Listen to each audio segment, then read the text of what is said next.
तो वह समस्त वैदिक ज्ञान तथा विश्व के समस्त शास्त्रों के अध्ययन को पीछे छोड़ देता है। पाठक को भगवत गीता में न केवल अन्य शास्त्रों की सारी बातें मिलेगी, अपितु ऐसी बातें भी मिलेगी जो अन्यत्र कहीं उपलब्ध नहीं है। यही गीता का विशिष्ट मानदंड है। स्वयं भगवान श्री कृष्ण द्वारा साक्षात उच्चारित होने के कारण यह पूर्ण आस्तिक विज्ञान है।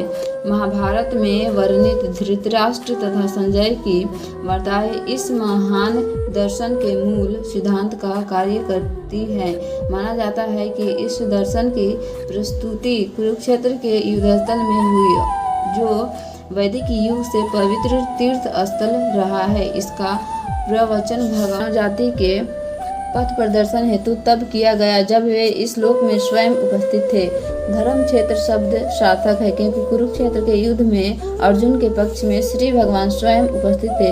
कौरवों का पिता धृतराष्ट्र अपने पुत्रों की विजय की संभावना के विषय में अत्यधिक संदिग्ध था, अतः इसी संदेह के कारण उसने अपने सचिव से पूछा। उन्होंने क्या किया? वह आश्वस्त था कि उसके पुत्र तथा उसके छोटे भाई पांडु के पुत्र कुरुक्षेत्र की युद्ध भूमि में निर्यात्मक संग्राम के लिए एकत्र हुए हैं। फिर भी उसकी जिज्ञासा सार्थक है। वह नहीं चाहता था कि भाइयों में कोई समझौता हो, अतः वह युद्ध भूमि में अपने पुत्रों की नियमित भाग्य भावी के विषय में आश्वस्त होना चाह रहा था।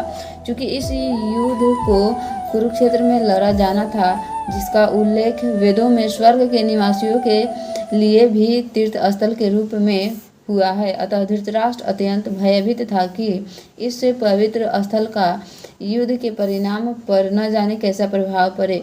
उसे भलीभांति ज्ञात था कि इसका प्रभाव अर्जुन तथा पांडु के अन्य पुत्रों पर अत्यंत अनुकूल पड़ेगा, क्योंकि स्वभाव से वे सभी पुण्यात्मा थे। संजय श्री व्यास का शिष्य था, अतः उसकी कृपा से संजय धृतराष्ट्र के कक्ष में बैठे बैठे कुरुक्षेत्र के युद्धस्थल का दर्शन कर सकता था। इसीलिए धृतराष्ट्र ने उससे युद्धस्थल की स्थिति के विषय में पूछा। पांडव तथा धृतराष्ट्र के पुत्र दोनों ही एक वंश से संबंधित है, किंतु यहाँ पर धृतराष्ट्र के वाक्य से उसके मनोभाव प्रकट होते हैं। उसने जानबूझकर अपने पुत्रों को कुरु कहा और पांडु के पुत्रों को वंश के उत्तराधिकार से विलग कर दिया। इस तरह पांडु के पुत्रों तथा अर्थात अपने भतीजों के साथ धृतराष्ट्र की विशिष्ट मन स्थिति समझी जा सकती है। जिस प्रकार धान के खेत से अवांछित पौधों को उखाड़ दिया जाता है, उसी प्रकार इस कथा के आरंभ से ही ऐसी आशा की जाती है कि जहाँ धर्म के पिता श्री कृष्ण उपस्थित हो, वहाँ कुरुक्षेत्र रूपी खेत में दुर्योधन आदि धृतराष्ट्र के पुत्र रूपी अवांछित पौधों को समूल नष्ट करके युधिष्ठिर आदि नितांत धार्मिक पुरुषों की स्थापना की जाएगी।